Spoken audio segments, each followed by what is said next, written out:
सोचिए, एक ऐसा नंबर जो तुम्हारे हर कदम, हर खर्चे, हर लोकेशन को ट्रेस करता है। नाम आधार, पर यह सिर्फ एक आईडी है या एक अदृश्य पिंजरा। 2010 में लॉन्च हुआ आधार, बोला गया देश की पहचान। लेकिन क्या आप जानते हैं कि ये 12 अंकों का नंबर अब आपकी व्यक्तिगत स्वतंत्रता का सबसे बड़ा खतरा बन चुका है? आपने बैंक खोला, सब्सिडी ली, वैक्सीन लगवाई, सिम लिया, जॉब अप्लाई किया, आधार हर जगह। हर बार आपने एक फिंगरप्रिंट दिया, एक रेटिना स्कैन, और सरकार ने एक और परत जोड़ दी आपकी डिजिटल पहचान पर। 210 सरकारी वेबसाइट्स ने आधार डिटेल्स लीक कर दी, नाम, फोन, बैंक, यहां तक कि बायोमेट्रिक्स तक। और फिर आए welfare control systems, ration, LPG, pension, सब आधार से जोड़ दिए गए। और सबसे डार्क एंगल, सर्विलांस। चीन में सोशल क्रेडिट सिस्टम है, भारत में अब आधार लिंक्ड बिहेवियरल मॉनिटरिंग का आधार बन रहा है। आधार एक डिजिटल राहत या एक अदृश्य जंजीरें, क्योंकि पहचान सिर्फ नाम से नहीं, आजादी से होती है। आधार कार्ड 12 अंकों का यह नंबर, आपकी पहचान, आपका बायोमेट्रिक डेटा और शायद आपकी निजता का सबसे बड़ा सवाल। क्या आधार वाकई सबका साथ, सबका विकास लाया, या यह सबकी निगरानी का जरिया बन गया? आज हम खोलेंगे आधार के हर राज, हर सच्चाई को। आधार कार्ड का पूरा सच, इतिहास से विवाद तक। 2009 में भारत सरकार ने एक ऐसी योजना शुरू की जिसने हर नागरिक की पहचान को बदल कर रख दिया। लेकिन क्या आप जानते हैं आधार का विचार कहां से आया, किसने इसे डिजाइन किया, और क्यों यह विश्व का सबसे बड़ा बायोमेट्रिक प्रोजेक्ट बन गया? चलिए इतिहास के पन्नों से शुरुआत करते हैं। आधार का जन्म कैसे हुआ, आधार की सोच किसकी थी? 2006 में एक रिपोर्ट आई प्लानिंग कमीशन ने मल्टीपल आइडेंटिफिकेशन की समस्या पर रिपोर्ट पेश की। योजना आयोग प्लानिंग कमीशन ने एक महत्वपूर्ण रिपोर्ट पेश की जिसमें भारत में नागरिकों की मल्टीपल आइडेंटिफिकेशन की समस्या को उजागर किया गया। इस रिपोर्ट में बताया गया कि कई लोगों के पास अलग अलग सरकारी दस्तावेजों में अलग अलग पहचान होती है, जिससे सरकारी योजनाओं में पारदर्शिता की कमी, गलत लाभ वितरण और धोखाधड़ी जैसी समस्याएं सामने आती हैं। इस रिपोर्ट में सुझाव दिया गया कि हर नागरिक को एक एकीकृत और विशिष्ट पहचान संख्या दी जाए, जिससे उसकी पहचान पक्की हो सके। और इस रिपोर्ट का उद्देश्य था कि सरकार की योजनाओं और सब्सिडी का लाभ केवल योग्य और असली लाभार्थियों को ही मिले। इस रिपोर्ट के आधार पर UIDAI, भारतीय विशिष्ट पहचान प्राधिकरण की नींव रखी गई। यह रिपोर्ट आधार की संकल्पना का पहला कदम मानी जाती है। बाद में आगे चलकर 28 जनवरी 2009 में यूपीए सरकार ने UIDAI का गठन किया और इन्फोसिस के को-फाउंडर नंदन नीलेकणी को इसका अध्यक्ष बनाया गया और आधार योजना की शुरुआत हुई। लक्ष्य था हर भारतीय को यूनिक 12 डिजिट नंबर देना, ताकि सब्सिडी सीधे गरीबों तक पहुंचे और फर्जी पहचान रोकी जा सके। भारत में पहला आधार नंबर 29 सितंबर 2010 को जारी किया गया था। यह आधार नंदन नीलेकणी, UIDAI के पहले अध्यक्ष की निगरानी में जारी किया गया था। पहला आधार कार्ड महाराष्ट्र के नंदुरबार जिले के तेंभली गांव में रहने वाली रंजना सोनावने नाम की महिला को जारी किया गया था। वह भारत की पहली नागरिक बनी जिन्हें आधिकारिक रूप से आधार नंबर मिला। यह ऐतिहासिक दिन था क्योंकि यहीं से भारत में आधार योजना की शुरुआत हुई, जिसका उद्देश्य हर नागरिक को एक विशिष्ट पहचान संख्या, यूनिक आइडेंटिटी नंबर देना था। सरकार शासन के काम में बेईमानी कम करने और पारदर्शिता और जवाबदेही बढ़ाने के लिए बड़े पैमाने पर नई टेक्नोलॉजी, खास तौर पर इंफॉर्मेशन टेक्नोलॉजी का इस्तेमाल करना चाहती है। सरकार में यह अपनी तरह की सबसे बड़ी सामाजिक समावेश परियोजना है। 2 वर्ष की यात्रा में हमने महत्वपूर्ण उपलब्धि हासिल की है। अब तक 25 करोड़ लोग इस योजना में अपना रजिस्ट्रेशन करा चुके हैं। 2012 में CAG की रिपोर्ट आई। CAG ने UIDAI को लेकर गंभीर चिंता जताई। रिपोर्ट में कहा गया कि UIDAI बिना किसी स्पष्ट कानूनी आधार के देश के नागरिकों का व्यक्तिगत डेटा इकट्ठा कर रहा है, जो कि गैर संवैधानिक, अनकॉन्स्टिट्यूशनल माना जा सकता है। CAG ने यह भी सवाल उठाया कि जब तक संसद द्वारा कोई विधिक ढांचा, लीगल फ्रेमवर्क पारित नहीं किया जाता, तब तक इस तरह से आधार के तहत बायोमेट्रिक और निजी जानकारी एकत्र करना संविधान और नागरिकों की निजता के अधिकार का उल्लंघन हो सकता है। इस रिपोर्ट ने आधार की वैधता और पारदर्शिता पर राष्ट्रीय बहस को जन्म दिया था। उस वक्त भाजपा ने भी आधार योजना का खुलकर विरोध किया था। विरोध करने वालों में उस समय के गुजरात के मुख्यमंत्री और आज के प्रधानमंत्री श्री नरेंद्र मोदी भी शामिल थे। भाजपा का कहना था कि आधार योजना बिना कानूनी ढांचे के चलाई जा रही है और इससे नागरिकों की निजता, प्राइवेसी को खतरा है। पार्टी ने यह भी सवाल उठाया था कि बिना स्पष्ट कानून के नागरिकों का बायोमेट्रिक डेटा इकट्ठा करना उचित नहीं है। मैं जरा कांग्रेस के उस महाशय से पूछना चाहता हूं, देश की जनता को जवाब दो, आपकी इस आधार कार्ड की योजना देश के लाखों करोड़ों रुपए डूब गए। भाइयों बहनों, मैं आज पहली बार एक बात पब्लिकली बताना चाहता हूं।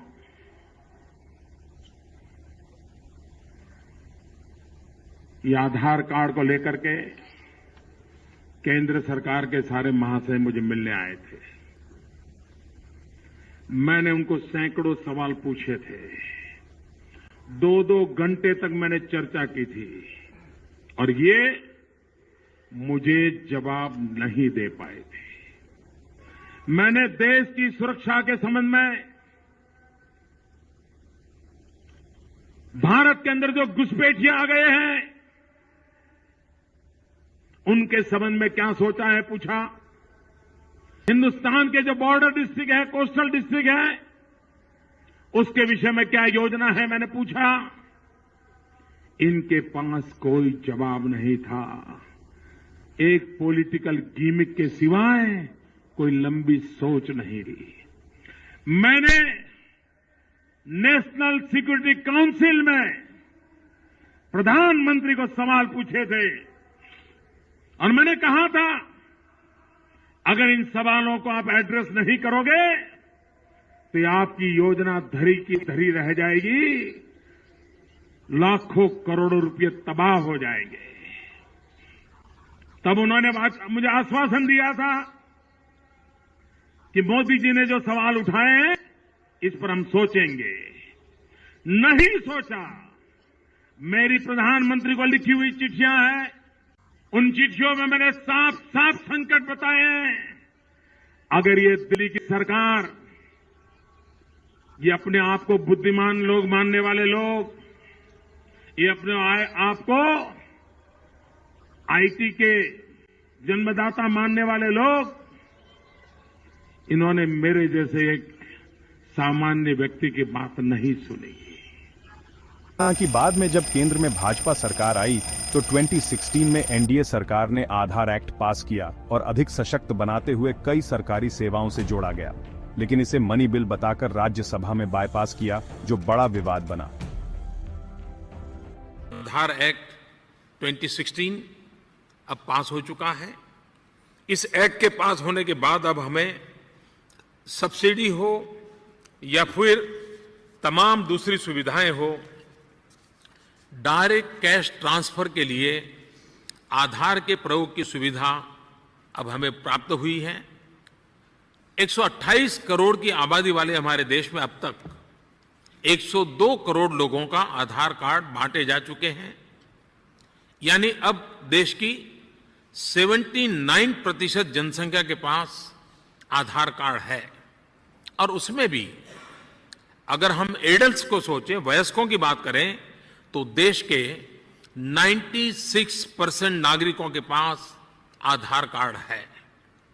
आप सभी के समर्थन से इस साल के अंत तक हम देश के हर नागरिक को आधार कार्ड से जोड़ पाएंगे। और मैं इसके लिए मुख्यमंत्रियों का, राज्य सरकारों का भी आभार व्यक्त करता हूं कि इस काम में उन्होंने काफी तेजी लाई है और काफी बल दिया है और उसके कारण ये संभव हुआ है। आज की तारीख में एक साधारण सा आधार कार्ड लोगों के सशक्तिकरण का प्रतीक बना है। सरकारी मदद या सब्सिडी पर जिस व्यक्ति का अधिकार है, अब उसे ही इसका फायदा मिल रहा है। पैसा सीधा उसी के खाते में जा रहा है। इससे पारदर्शिता तो आई ही है, हजारों करोड़ रुपयों की बचत भी हो रही है, जो रुपये विकास के काम में खर्च हो पा रहे हैं। कैसे काम करता है आधार? आधार 3 चरणों में काम करता है। आइए इसके बारे में भी थोड़ा जान लेते हैं। 1. नामांकन, एनरोलमेंट। इस चरण में व्यक्ति से उसकी बायोमेट्रिक जानकारी, 10 उंगलियों के फिंगरप्रिंट, दोनों आंखों का आइरिस स्कैन, फोटो और डेमोग्राफिक जानकारी, नाम, जन्मतिथि, पता आदि ली जाती है। यह प्रक्रिया नामांकन केंद्र पर निःशुल्क की जाती है। 2. डेटा प्रोसेसिंग और आधार संख्या जारी करना। एकत्रित जानकारी को UIDAI के केंद्रीय डेटाबेस में सुरक्षित रूप से भेजा जाता है। वहां डेटा की जांच और प्रोसेसिंग के बाद व्यक्ति को एक 12 अंकों की विशिष्ट पहचान संख्या यानी आधार नंबर जारी किया जाता है। 3. पहचान सत्यापन, ऑथेंटिकेशन। जब व्यक्ति कोई सरकारी सेवा, सब्सिडी या पहचान दिखाने की जरूरत में आधार का उपयोग करता है तो उसका बायोमेट्रिक या OTP आधारित सत्यापन किया जाता है। UIDAI के डेटाबेस से मिलान कर उसकी पहचान की पुष्टि की जाती है। इस तरह आधार एक व्यक्ति की यूनिक डिजिटल पहचान बन जाता है, जिसका उपयोग सरकारी योजनाओं, बैंक खातों, मोबाइल सिम, सब्सिडी आदि में किया जाता है। क्या आपको पता है हमसे लिया गया आधार के रूप में डाटा कहां रखा जाता है? हमसे जो भी बायोमेट्रिक जैसे फिंगरप्रिंट, आइरिस स्कैन, फोटो और डेमोग्राफिक डाटा जैसे नाम, जन्मतिथि, पता आदि लिया जाता है, उसे CIDR यानी सेंट्रल आइडेंटिटी डेटा रिपोजिटरी में सुरक्षित रखा जाता है। यह CIDR भारत सरकार के 2-3 सबसे सुरक्षित डेटा सेंटर्स में स्थित है, जहां पर अत्याधुनिक सुरक्षा व्यवस्था और एन्क्रिप्शन तकनीक के जरिए डाटा को किसी भी तरह की चोरी या दुरुपयोग से बचाया जाता है। यानी आपका आधार डाटा एक सुरक्षित डिजिटल भंडार में रखा गया होता है, जिसका उपयोग केवल पहचान सत्यापन के समय ही किया जाता है। सुरक्षा के अनुसार आधार से जुड़े सभी बायोमेट्रिक डाटा को अत्यंत सुरक्षित तरीके से संग्रहित किया जाता है। इसके लिए 2048 बिट एन्क्रिप्शन तकनीक का उपयोग किया जाता है, जो आज की दुनिया की सबसे मजबूत सुरक्षा प्रणालियों में से एक मानी जाती है। बायोमेट्रिक डेटा को ISO मानकों के अनुसार स्टोर किया जाता है, जिससे यह सुनिश्चित हो कि डेटा की गुणवत्ता, सुरक्षा और संगठित संरचना अंतर्राष्ट्रीय मानकों के अनुरूप हो। इसका उद्देश्य है कि नागरिकों की संवेदनशील जानकारी किसी भी अनधिकृत एक्सेस या डाटा चोरी से पूरी तरह सुरक्षित रहे। अगर हम आधार की कमजोरियों पर नजर डालें तो 2017 में प्रसिद्ध अखबार द ट्रिब्यून ने एक चौंकाने वाला खुलासा किया था। उनकी रिपोर्ट में दिखाया गया कि मात्र 500 रुपये में किसी भी व्यक्ति का आधार डेटाबेस एक्सेस किया जा सकता था। यह एक गंभीर सुरक्षा चूक मानी गई, जिससे नागरिकों की निजता और डेटा सुरक्षा पर बड़े सवाल उठे। 2019 में गुजरात पुलिस ने एक और बड़ा मामला पकड़ा, जिसमें पाया गया कि हजारों आधार नंबरों का इस्तेमाल फर्जी और डुप्लीकेट PN कार्ड बनाने के लिए किया गया था। यह मामला आधार डेटा के दुरुपयोग और पहचान चोरी, आइडेंटिटी थेफ्ट से जुड़ा था। इन घटनाओं ने यह साबित किया कि आधार प्रणाली भले ही तकनीकी रूप से मजबूत हो, लेकिन जमीनी स्तर पर लापरवाही, डेटा लीक और साइबर सुरक्षा की खामियां अभी भी एक बड़ी चुनौती बनी हुई हैं। आधार और गोपनीयता बिग ब्रदर का साया।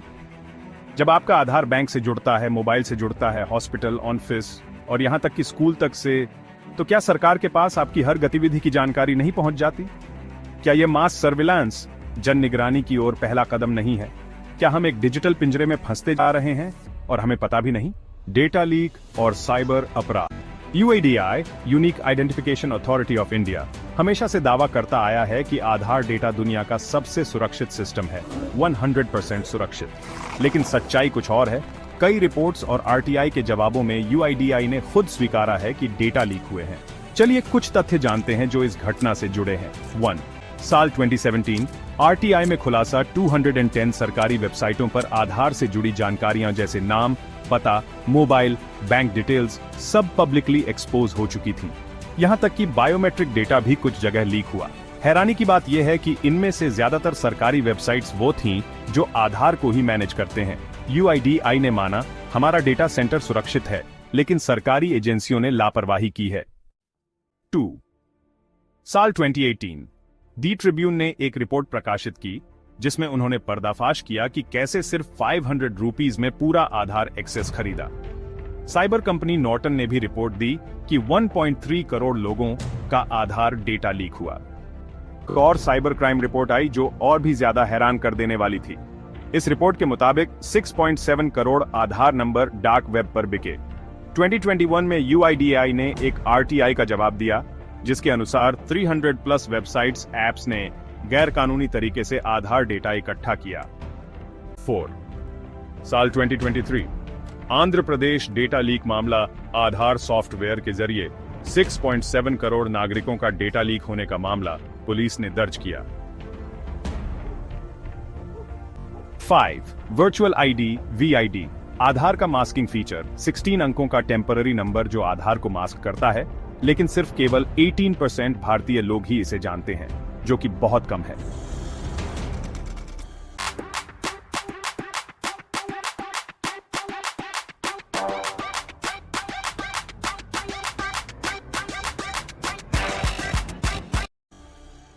सलाह जिसे अपनाकर हम खुद को थोड़ा सुरक्षित कर सकते हैं। अपना आधार नंबर किसी के साथ जहां भी संभव हो बायोमेट्रिक देने से पहले सावधान रहें, क्योंकि बायोमेट्रिक इस क्षेत्र में सुरक्षा की बहुत महत्वपूर्ण है। साल 2017 supreme court justice KS Puttaswamy ने कहा, गोपनीयता मौलिक अधिकार है। साल 2018 सुप्रीम कोर्ट का ऐतिहासिक फैसला आया जिसमें कहा गया कि आधार बैंक मोबाइल के लिए अनिवार्य नहीं होगा। स्कूल एडमिशन और परीक्षाओं में आधार की मनाही की गई। सेक्शन 57 को असंवैधानिक ठहराया गया, जो प्राइवेट कंपनियों को आधार मांगने की इजाजत देता था। आज भी कई सरकारी और प्राइवेट संस्थान डिफॉल्ट रूप से आधार मांगते हैं, जैसे वो सुप्रीम कोर्ट के फैसले को नजरअंदाज कर रहे हों। तो क्या हम एक ऐसी दुनिया में जा रहे हैं जहां पहचान ही निगरानी बन जाए, जहां सुविधा के नाम पर हो आधार? क्या ये हमारी सुरक्षा है या सरकार की नजर? बिग ब्रदर का साया अब हमारे ही दरवाजे पर है। आधार का असर गरीबों पर क्या बीती?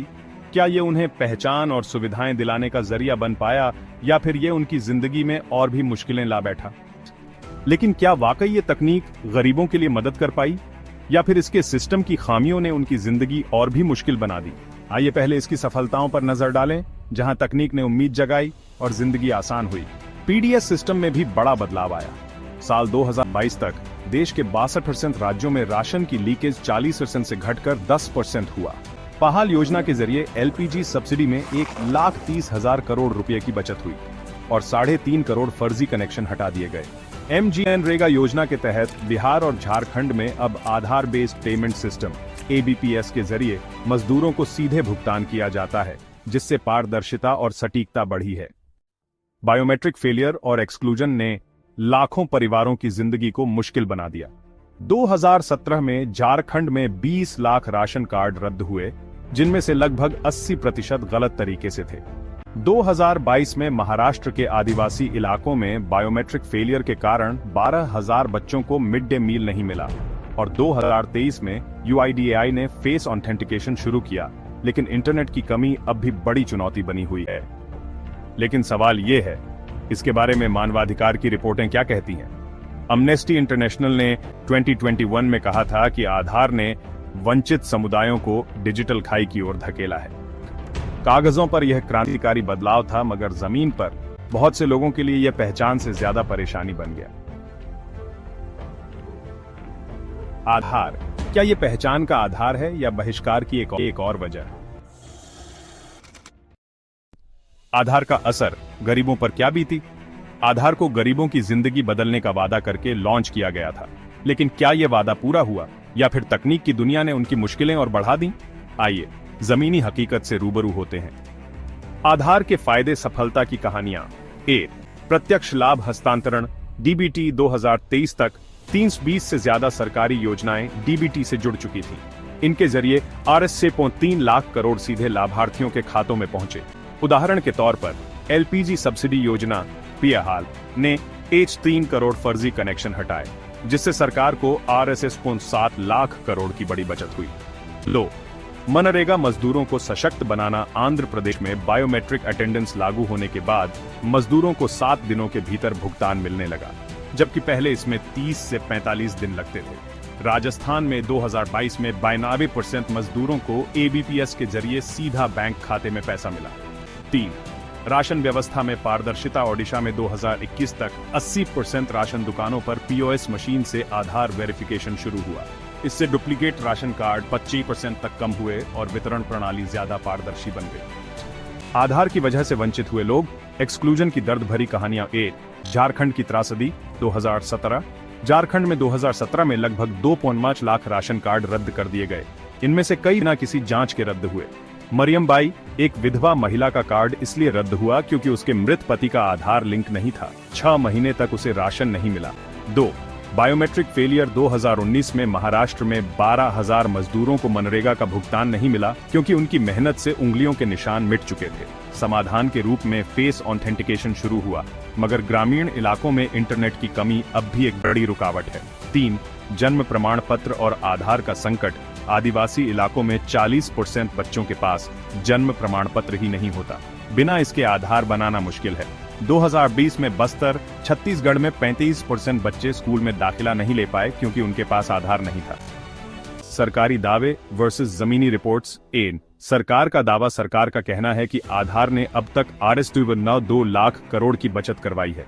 UIDAI की रिपोर्ट के अनुसार बायोमेट्रिक की सफलता दर 97% है। 2.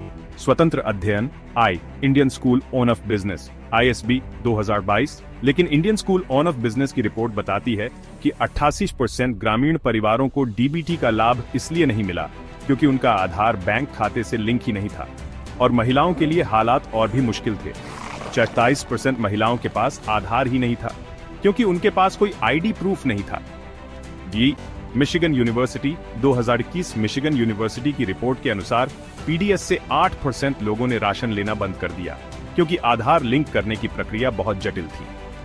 आवाजें जमीन से लोग क्या कहते हैं। 8. सुखदेवी, छत्तीसगढ़। सरकार कहती है आधार से भ्रष्टाचार घटा, लेकिन हमारे गांव में तो पटवारी ने 500 रुपये लेकर आधार बनवाया। असली गरीबों का नाम लिस्ट से गायब है। 2. रमेश, मनरेगा मजदूर, झारखंड। मेरी उंगलियां सीमेंट के काम में घिस गईं। 3 महीने से मजदूरी का पैसा नहीं मिला। अब मैं अपने बच्चों को क्या खिलाऊंगा। 3. डॉ. अंजलि, सामाजिक कार्यकर्ता, ओडिशा। आधार ने डिजिटल डिवाइड को बढ़ाया है। गांव की महिलाएं और बुजुर्ग टेक्नोलॉजी से डरते हैं। सरकार को समाधान निकालना चाहिए, न कि उन्हें दंडित करना। क्या कर रही है सरकार? समाधान या कोरम पूरा करना। Mobile enrolment van. UIDAI ने गांवों में आधार नामांकन के लिए 6,000 मोबाइल वैन भेजी, लेकिन 45% वैन तो शहरी इलाकों में ही रुक गईं। गांवों में इंतजार बाकी है। 2. सुप्रीम कोर्ट के आदेशों का पालन। 2018 में सुप्रीम कोर्ट ने कहा था आधार जरूरी नहीं होना चाहिए स्कूल एडमिशन के लिए। फिर भी 2022 में उत्तर प्रदेश के 200 स्कूलों ने बिना आधार वाले बच्चों को मिड डे मील नहीं दिया। 3. नई पहल फेशियल ऑथेंटिकेशन। अब सरकार लाई है फेस ऑथेंटिकेशन। शहरों में तो 87% सफलता दर मिली, लेकिन गांवों में सिर्फ 50%। कमी है इंटरनेट और स्मार्ट डिवाइस की। विरोधाभास और विश्व विजय। आधार ने कुछ को सशक्त किया तो कुछ को और कमजोर। सवाल यह है कि जब तकनीक और नीति गरीबों की जरूरतों के अनुकूल नहीं होगी, तब तक यह विरोधाभास बना रहेगा। अगले भाग में हम जानेंगे कैसे दुनिया भर के देश भारत के आधार मॉडल को देख रहे हैं और क्या यह वाकई विश्व विजयी होगा। तब तक सब्सक्राइब करें और बेल आइकन दबाना न भूलें। डेटा सुरक्षा संदेश। जानकारी ही सुरक्षा है। अपना आधार डेटा सुरक्षित रखें। आधार एक ऐसा सिस्टम जो अब केवल भारत में नहीं बल्कि पूरी दुनिया में चर्चा का विषय बन चुका है। दुनिया की नजर में आधार एक सफल और क्रांतिकारी डिजिटल पहचान प्रणाली के रूप में उभरा है। यह न केवल भारत में बल्कि अन्य देशों में भी डिजिटल पहचान की दिशा में कदम बढ़ाने के लिए प्रेरित कर रहा है। आधार का सफल मॉडल, जिसमें 1.3 बिलियन लोगों की पहचान को एक डिजिटल प्लेटफॉर्म से जोड़ा गया, ने सरकारी सेवाओं, वित्तीय समावेशन और डिजिटल लेन देन को नया आकार दिया है। क्या आधार दुनिया भर में एक आदर्श बन सकता है? क्या इसके सुरक्षित और स्केलेबल मॉडल को अन्य देशों में अपनाया जा सकता है? आधार ने न केवल भारत को नई दिशा दी, बल्कि दूसरे देशों को भी अपनी पहचान प्रबंधन प्रणाली को डिजिटली मजबूत करने का रास्ता दिखाया है। आखिरकार आधार एक ग्लोबल मॉडल बनते हुए हमारे डिजिटल भविष्य का हिस्सा बन सकता है। विश्व बैंक ने भी आधार की सराहना की है। 2018 की रिपोर्ट में कहा गया, आधार दुनिया की सबसे बड़ी डिजिटल पहचान प्रणाली है, जिसने भारत को लीकेज कम करने में मदद की। भारत का आधार मॉडल अब ID 4D यानी आइडेंटिफिकेशन फॉर डेवलपमेंट पहल के तहत कई देशों को प्रेरित कर रहा है। युगांडा, नाइजीरिया और घाना जैसे अफ्रीकी देशों ने आधार से प्रेरणा लेकर बायोमेट्रिक आधारित पहचान प्रणाली शुरू की है। लेकिन स्थानीय तकनीकी अवसंरचना की कमजोरी के कारण इन देशों को आधार जैसे प्रभावशाली परिणाम नहीं मिल सके। हालांकि प्रशंसा के साथ आलोचना भी जारी है। संयुक्त राष्ट्र के एक रिपोर्टर ने 2021 में कहा, डिजिटल पहचान अगर बिना अधिकारों की गारंटी के लागू हो तो यह भेदभाव का उपकरण बन सकती है। डेटा सुरक्षा को लेकर भी चिंता जताई गई है। कई देशों ने भारत के अनुभव से सीखकर अब डिजिटल पहचान पर सख्त कानूनी ढांचे लागू करने शुरू किए हैं। G20 डिजिटल समिट 2023 में भारत ने आधार को एक डिजिटल पब्लिक गुड के रूप में दुनिया के सामने पेश किया। इसका असर यह हुआ कि कई विकासशील देश अब भारत से तकनीकी साझेदारी कर आधार मॉडल को समझना चाहते हैं। चीन का सोशल क्रेडिट सिस्टम दुनिया भर में विवादों में है। क्या भारत का आधार भी उसी रास्ते पर चल पड़ा है, या फिर यह एक पारदर्शी और जनहितैषी प्रणाली है? आइए तुलना करते हैं। चीन का सोशल क्रेडिट सिस्टम 2014 में शुरू हुआ, जिसमें नागरिकों को उनके सामाजिक व्यवहार के आधार पर स्कोर दिया जाता है। इस स्कोर के आधार पर उन्हें सजा या इनाम मिलता है, जैसे लो स्कोर वालों को ट्रेन या फ्लाइट से बैन और हाई स्कोर वालों को लोन में छूट। ये स्कोर सोशल मीडिया एक्टिविटी, खरीदारी की आदतें, यहां तक कि आपके दोस्तों के स्कोर से भी तय होता है। भारत में आधार सिर्फ एक पहचान का साधन है, यह नागरिकों के व्यवहार को ट्रैक करने का टूल नहीं है। UIDAI का साफ कहना है, हम सोशल स्कोरिंग या प्रोफाइलिंग नहीं करते। 2023 में NCRB की रिपोर्ट के मुताबिक CCTNS प्रोजेक्ट के तहत 30,000 से ज्यादा पुलिस स्टेशन आधार डेटा से जुड़े हुए हैं। एक्सपर्ट्स का मानना है, डेटा मिसयूज का खतरा तब बढ़ेगा जब आधार को क्राइम ट्रैकिंग या पॉलिटिकल प्रोफाइलिंग के लिए इस्तेमाल किया जाएगा। क्या आधार से डेटा डिक्टेटरशिप का रास्ता खुलता है? डेमोक्रेसी इंडेक्स 2022 में भारत का स्कोर था 6.91, यानी फ्लॉडेड डेमोक्रेसी। रिस्क फैक्टर्स में शामिल है डेटा लीक, सरकारी एक्सेस और कमजोर डेटा प्रोटेक्शन कानून। जैसे 2022 में केरल पुलिस ने एक विरोध प्रदर्शन के दौरान आधार डेटा का इस्तेमाल प्रदर्शनकारियों को ट्रैक करने के लिए किया। सुप्रीम कोर्ट का कहना है, गोपनीयता का अधिकार स्टेट की सुरक्षा से ऊपर नहीं रखा जा सकता, लेकिन संतुलन जरूरी है। आधार ने वैश्विक मंच पर भारत की तकनीकी क्षमता का डंका बजाया है, लेकिन इसकी सीमाओं और चुनौतियों को समझना भी उतना ही जरूरी है। समस्याएं गिनाना आसान है, लेकिन समाधान क्या है? कैसे बन सकता है आधार और सुरक्षित? जानिए एक्सपर्ट्स की राय और आम नागरिकों की भूमिका। टेक्नोलॉजी अपग्रेड में UIDAI के लिए कई संभावनाएं हैं। क्या कर सकती है UIDAI? सुझावों में सबसे पहला है डीडुप्लीकेशन सिस्टम। ब्लॉकचेन टेक्नोलॉजी से डेटा को टैंपर प्रूफ बनाया जा सकता है। दूसरा सुझाव है ऑनलाइन वेरिफिकेशन, ग्रामीण इलाकों में QR कोड और ऑनलाइन ऐप्स का इस्तेमाल। तीसरा, फेशियल रिकॉग्निशन, यह घिसी हुई उंगलियों जैसी बायोमेट्रिक फेलियर की समस्या का समाधान कर सकता है। UID ने 2023 में नया फीचर पेश किया, माई आधार ऐप पर लॉक बायोमेट्रिक ऑप्शन, जिससे यूजर अपना बायोमेट्रिक डेटा टेम्पररी ब्लॉक कर सकते हैं। कानूनी सुधार के तहत digital personal data protection bill 2023 की कुछ समस्याएं भी हैं। पहली समस्या, सरकारी एजेंसियों को छूट, राष्ट्रीय सुरक्षा के नाम पर डेटा मिसयूज का खतरा। दूसरी समस्या, डेटा प्रोसेसिंग की परिभाषा धुंधली है, जिससे प्राइवेट कंपनियां लूपहोल का फायदा उठा सकती हैं।